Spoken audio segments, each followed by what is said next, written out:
वाले हैं, भू माफियाओं को, खनन माफियाओं को लोग इस बार भगाने वाले हैं। इस क्षेत्र में वो कार्यकाल आने वाला है जो काम आज तक कभी हुए नहीं, वो काम होने वाले हैं। चाहे वो रोजगार का हो, चाहे वो बच्चों की बेहतरीन एजुकेशन का हो, चाहे वो जितनी भी मातृशक्ति है इन्हें रोजगार से जोड़ने का हो, चाहे यहाँ पे कूड़ादान हो और जितनी छोटी छोटी समस्या रोडों का हो, स्ट्रीट लाइटों का हो, हमारी जितनी भी यहाँ की समस्याएं हैं इस बस्ती की, उस बस्ती का निराकरण किया जाएगा। और इस क्षेत्र को बेहतर बनाने के लिए जो काम हो सकेंगे वो काम मैं हमेशा करने को तैयार हूँ। बताया जाता है चोई बस्ती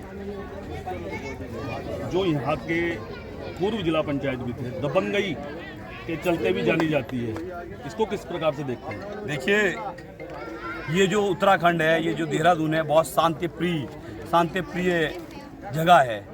यहाँ पे गुंडों का, माफियाओं का ना कभी कोई राज था, ना कभी कोई राज रहेगा। ये मैं होने भी नहीं दूंगा। मैं खुला चैलेंज उन लोगों को कर रहा हूँ जो लोग ये सोचते हो कि किसी को डरा के, किसी को धमका के, किसी को परेशान करके इस क्षेत्र की जनता को गुमराह कर देंगे। मैं अभी खड़ा हूँ, इन युवाओं के साथ खड़ा हूँ, इस मातृशक्ति के साथ खड़ा हूँ, इन बुजुर्गों के साथ खड़ा हूँ, इस बस्ती के साथ खड़ा हूँ। यहाँ अगर किसी ने कुछ भी गलत करने की कोशिश की, इस समाज में, इस रामपुर में किसी ने भी अराजक तत्वों ने अगर कोई भी काम ऐसा गलत करने की कोशिश की तो उसे छोड़ा नहीं जाएगा, किसी कीमत पर छोड़ा जाएगा। आप युवा हैं और आपके साथ जो मातृशक्ति वो भी युवा ही देखने को मिल रही है। दूसरा, हम ये कह सकते हैं कि जिला पंचायत को इस बार कोहिनूर मिलने वाला है। देखिए, मैं केवल सेवक के रूप में काम करना चाहता हूँ। विगत 15 सालों का अनुभव मुझे इस क्षेत्र में है।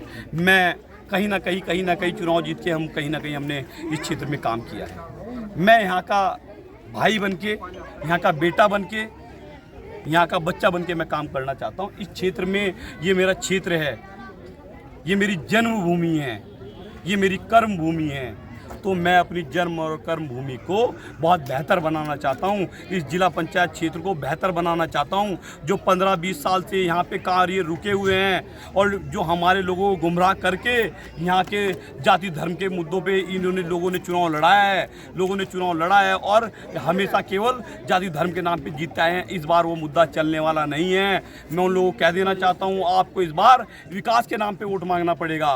विकास का इनके पास कोई एजेंडा नहीं है। मैंने कहा चुनाव जीतने के 6 महीने के अंदर यहाँ के हर घर कोई बिजली का बिल जो है मैं फ्री करा दूंगा। और वो मैं काम कर सकता हूँ। ये मेरी फर्स्ट प्रायोरिटी है। यहाँ चाहे पानी की समस्या हो, बिजली की समस्या हो, यहाँ के रोडों की समस्या हो, ये सारी की सारी समस्याएं खत्म हो जाएंगी। माननीय विधायक जी आज आश्वासन देके गए हैं कि आप इस बार जिता के भेजिए, जो आपके काम होंगे मैं विधायक जी के प्रतिनिधि के रूप में, इस क्षेत्र के प्रतिनिधि के रूप में एक बेहतर कार्य करने की कोशिश करूंगा। और मैं नीरज भाई, मैं आपको अगर 3 साल पीछे लेके चलूँ, क्योंकि मैं आपको काफ़ी टाइम से फॉलो भी करता हूं और आपके साथ जुड़े हुए भी हैं। जब कोरोना काल था तो एक आपने नारा दिया था, छत नहीं तिरपाल चाहिए।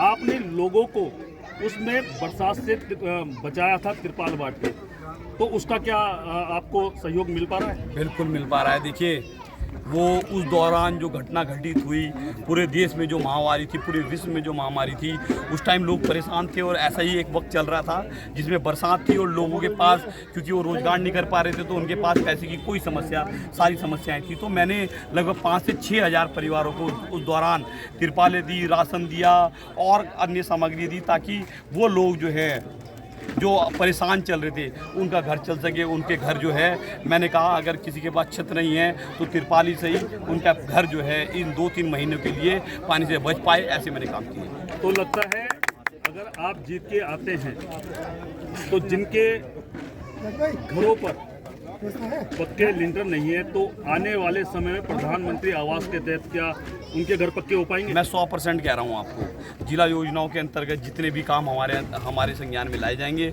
इस क्षेत्र के जितने भी घर जो कच्चे हैं जो हमारे संज्ञान में लाए जाएंगे, उसे जिला योजनाओं में प्रधानमंत्री आवास योजना के अंतर्गत मैं डायरेक्ट दिलवाने की कोशिश करूँगा। और मैं मानता हूँ कि मैं 100% काम करूँगा और इस क्षेत्र की गरीब जनता के लिए काम करूँगा, क्योंकि यहाँ के जो लोग हैं हकीकत में गरीब हैं और यहाँ के जो बच्चे हैं इनको बेहतरीन एजुकेशन मिले, इसके लिए काम करना है। इन्हें स्मार्ट क्लास के माध्यम से पढ़ाया जाए, इसके लिए काम करना है मैंने।